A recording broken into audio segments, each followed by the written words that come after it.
Welcome to the Teach Bigger podcast. I am Tyler Lamond. I am Chris Mosley. And I'm Chris Pratt. And this is part 2 of our episode, The Art of Lesson Design. So last time we discussed the idea of lesson design and how we start this process by carefully considering our audience and the importance of knowing our content. So today we want to follow up by looking at these two ideas, building an activity stream and then designing amazing assessment. So if you haven't already listened to part 1, I would encourage you to check it out and be sure to subscribe to the podcast so you don't miss every time we release a new episode.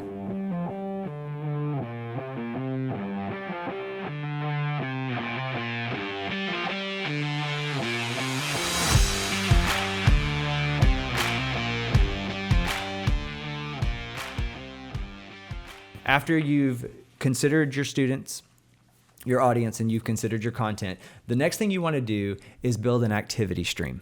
Okay? So I love this part because this is where you get into the nuts and bolts of like, how do we present and how do we experience these standards?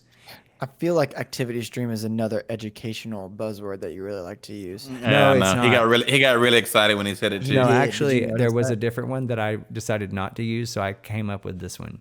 So Oh, that other word. Mhm. Oh, so this is a pridism? this is, I mean, I'm sure someone in the world has said activity stream before, but I'm using it in this context. And if someone else did, you're smart like me. So anyways, so here's I think we just lost 10,000 listeners to that comment. anyways, well, congratulations. All right. So activity stream, right? So it's not about what do I do in this lesson? It's about in lesson design, it's about I'm going to build out all these different activities that throughout my days and my weeks and throughout my different experiences that I want kids to have, I can glean from this. I think this is really important for remote lessons, right? Because there may be some things that I do remotely, maybe an activity that doesn't work in every situation, but it's there and I know it's there, so that way I can use it when I need to, right? So this is about designing those things. So for us, Tyler, whenever we did the camping trip, we basically said, okay, we have 3 days, we have this many hours, which was a lot because we didn't sleep very much, right? So we have this many hours of activities. So we wanted to be sure that every activity we did was intentional. We weren't just going to say like, hey, free time. Right? Yeah. Because that's the easy way out. Right? And a lot of times I think teachers do that when they run out of things to do. Well, the kids Never give your kids, and this is another side. Right. Never give your kids free time. Never, ever give your kids free time. Right. Now look, let's do a disclaimer here.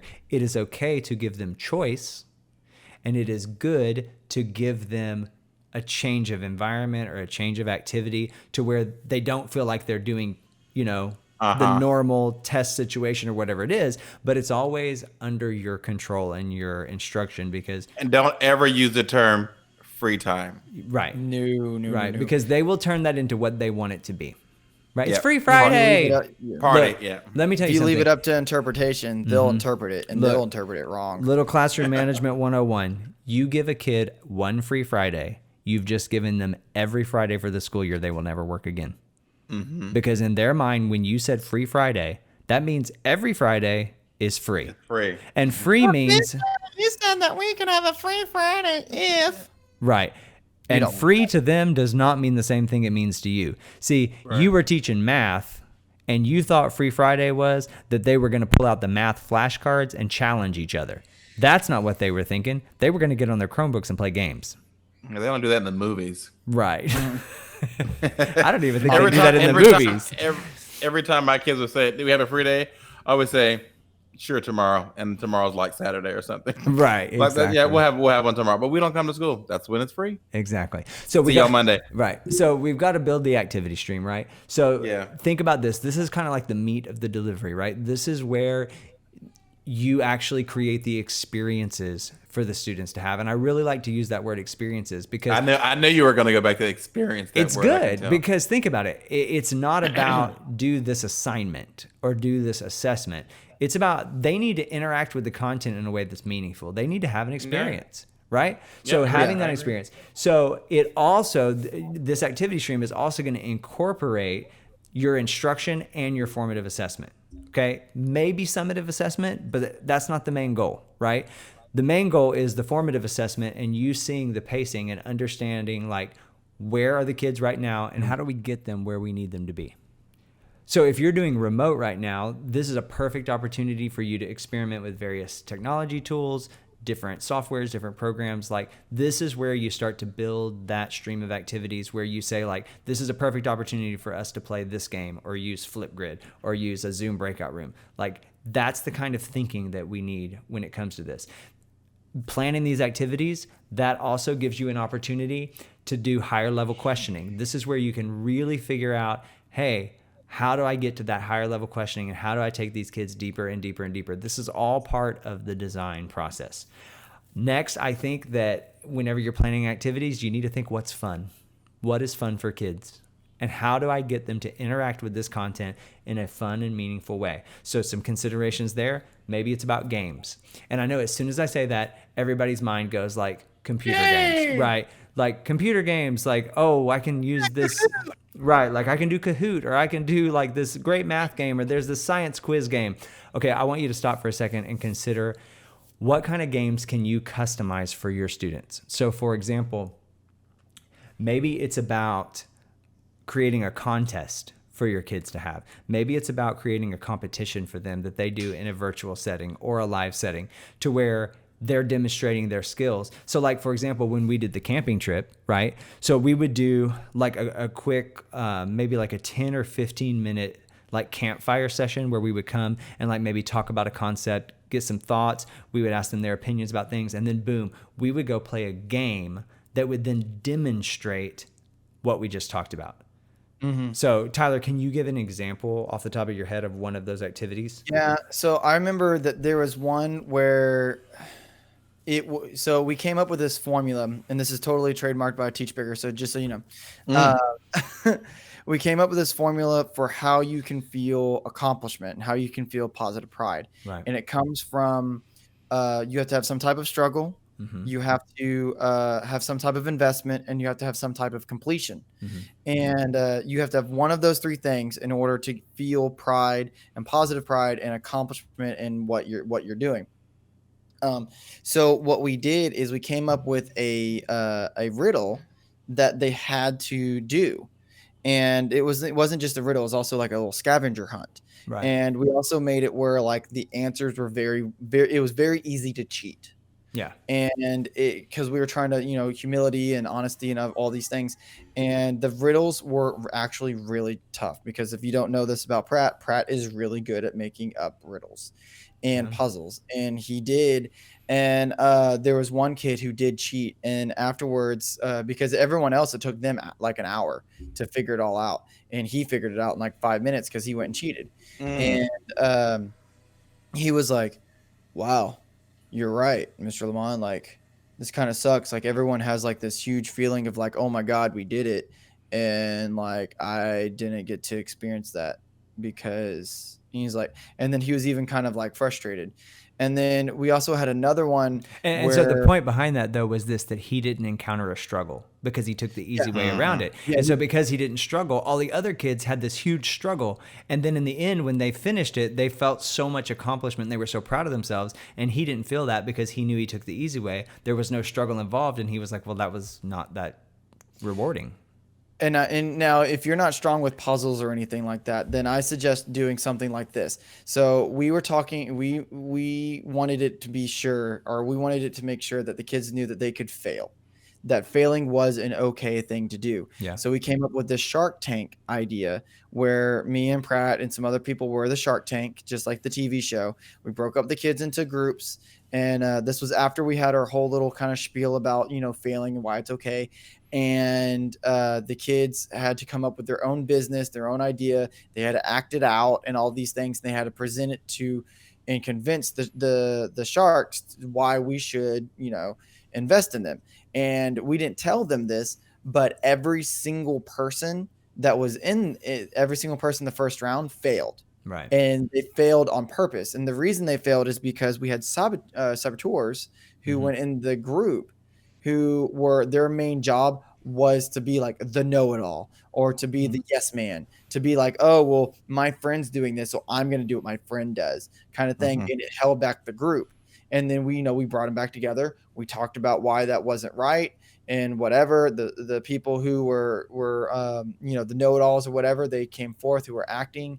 And then we said, okay, now go back and do it again and work together and see how far you get. And they came back and they came up with some crazy ideas. But if you see right there, we accomplished, we got them to think about failure and why it was okay. We got them thinking about teamwork and like the type of person, the type of kid, and the type of personality that you don't want to be. Not that you have to work with them, but you don't want to be them. And then we got them to understand it was okay to fail. And yeah, I guess we did give them a second chance, which a lot of times in the real world you don't get, but sometimes you do.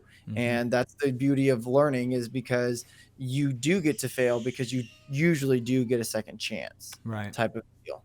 Yeah. So yeah, it's about making those activities. And so in this case, we're talking about like a game or a contest where it's not your typical thing. Now, look, I'm not knocking Kahoot or anything like that. Sometimes those things are really appropriate and they work really well. So, I mean, if that's where you need to be and that's something you need to do to get your point across, then definitely you need to do it.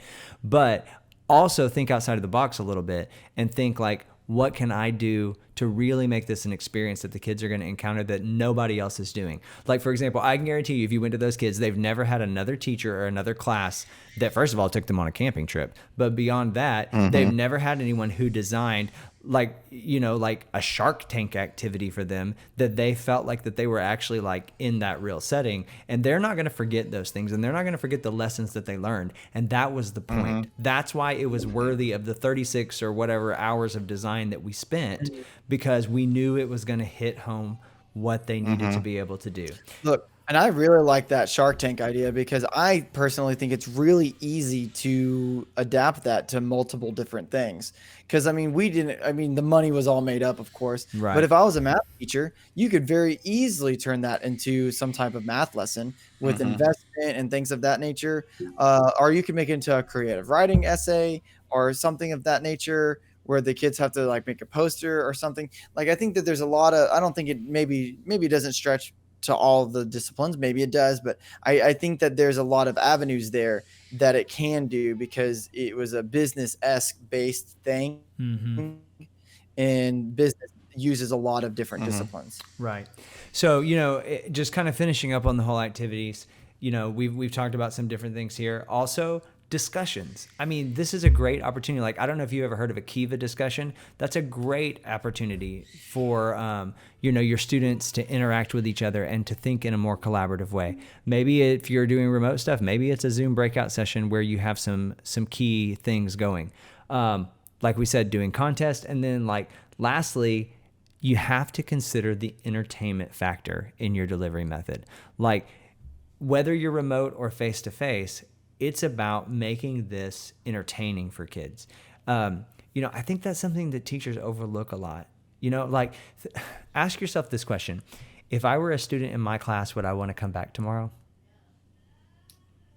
That's really something to consider, because I have stopped and thought to myself, I've taught many a class periods where I thought, if I were a student in this class, there ain't no way I'd want to do this again. Like, this is dumb. I don't know. That's what I thought in your class too, all the time.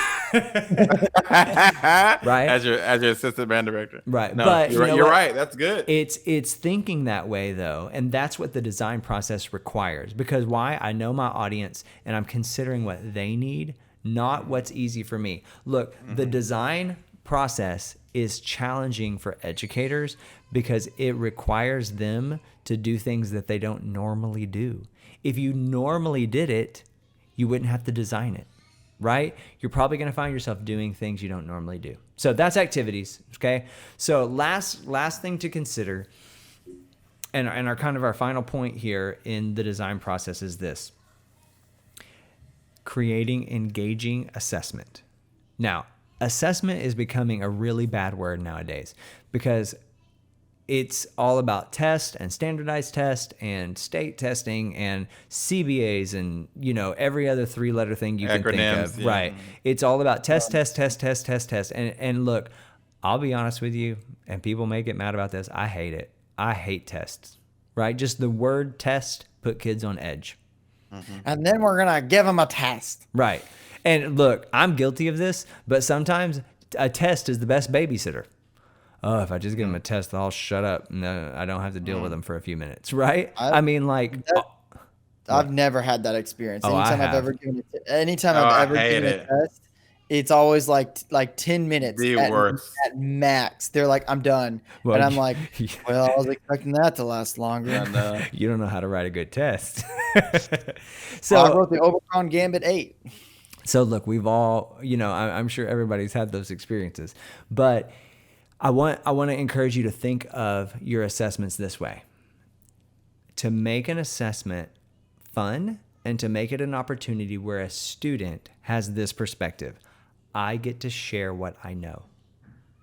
I get to share what I know. Now I'm going to show you what I know, because hopefully every kid knows something about whatever you're talking about, and they're going to be able to demonstrate that. And if you're doing it in a way that is you did or didn't meet standards, and I'm not saying we shouldn't tell kids when they fall short of standards. They need to know, because they need to have goals and they need to be able to accomplish them. But the presentation of that needs to be, I get to demonstrate it. And you ask most kids, the way that they want to demonstrate what they know is not by getting a pencil and circling some bubbles. That's not how they want to demonstrate their knowledge, right? I would much rather demonstrate my knowledge by showing you I can win this competition. Or I'd rather demonstrate my knowledge by creating this project and letting you watch this or do that, right? Kids want an experience, and they want you to experience what they can do. And so we've got to think about engaging assessments that make it an experience and fun for kids, okay? Look, and parents want to watch their kids experience something too. Right. They want to experience their kids experience something. So let's take a couple of considerations here. We'll just throw them out on the table for people as you're getting ready to encounter this design process. 1, projects. Okay, I mean, projects are nothing new in education. We've been doing a lot of projects for years, right?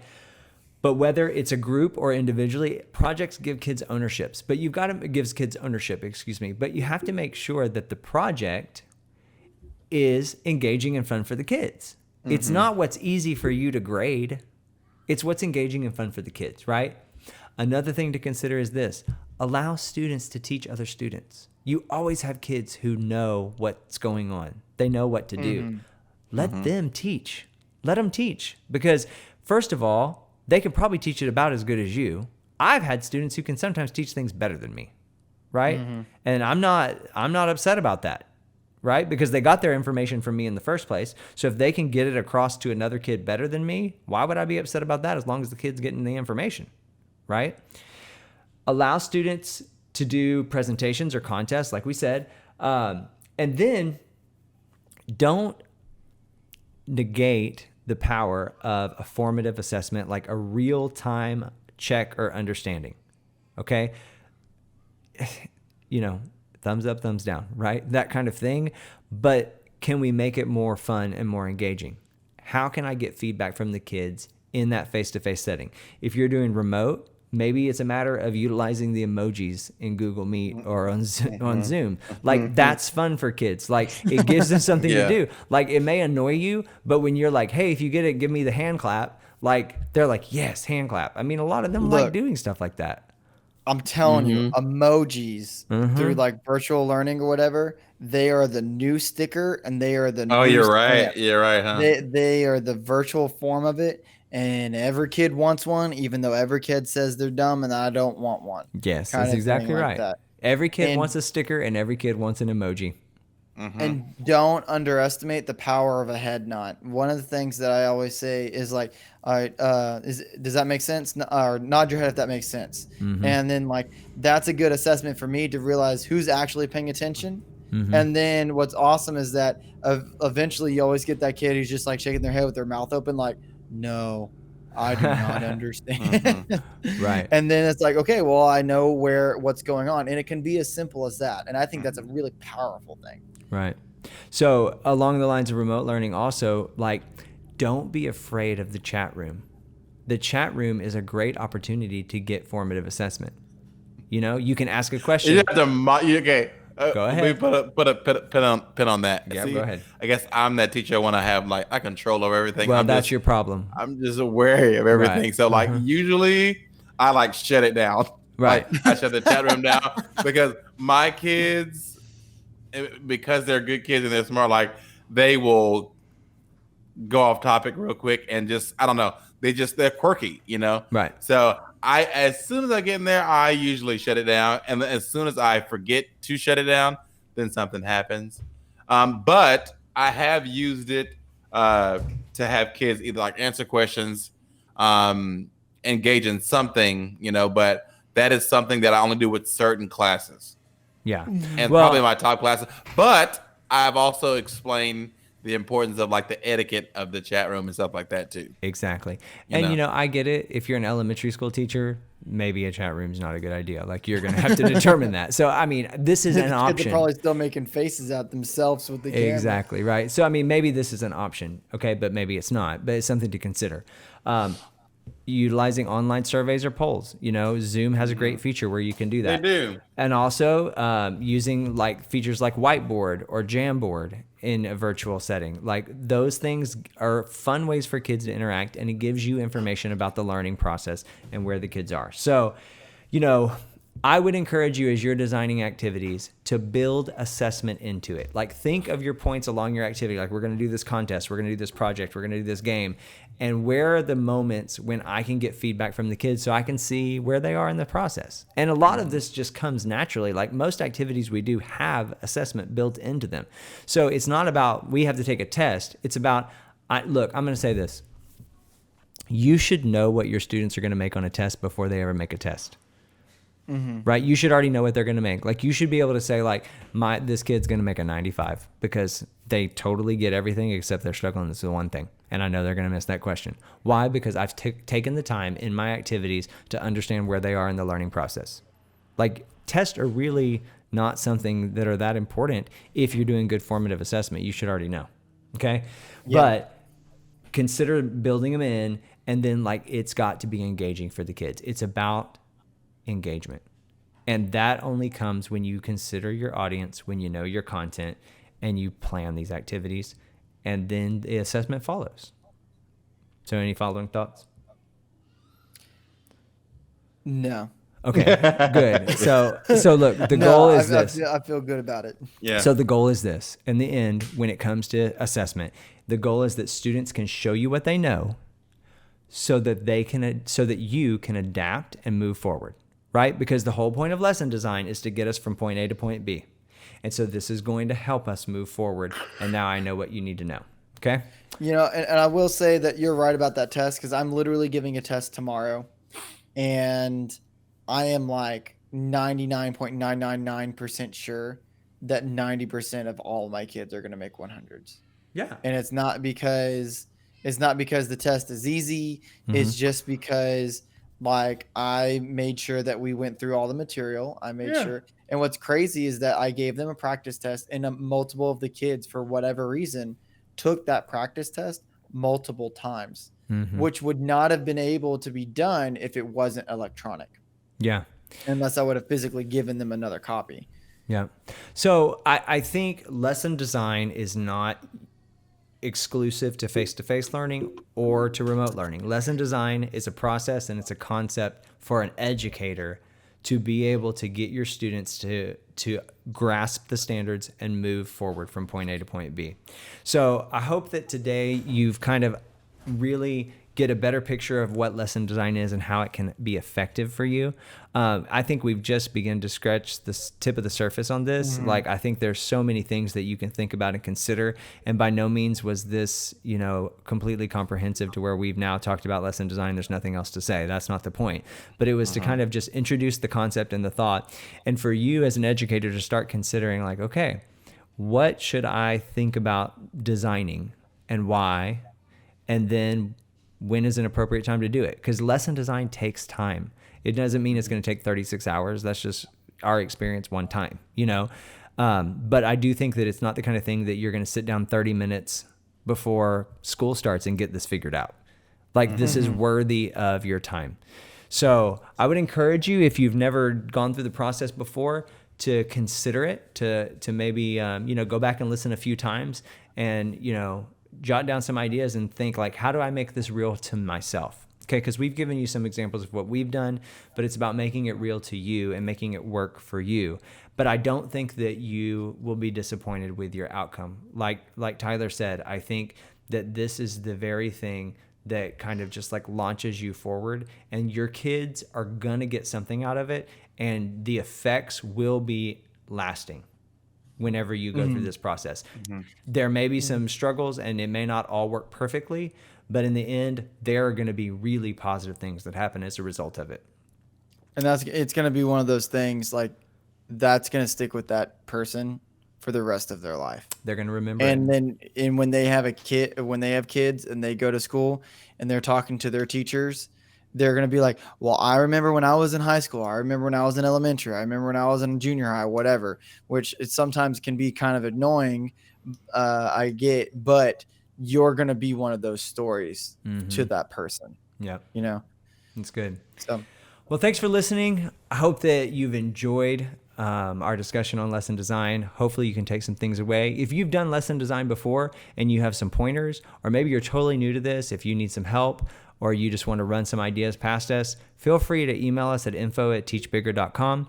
That's our email address, and we'll get back with you. We'd love to hear your stories, love to communicate with you, so feel free to reach out to us.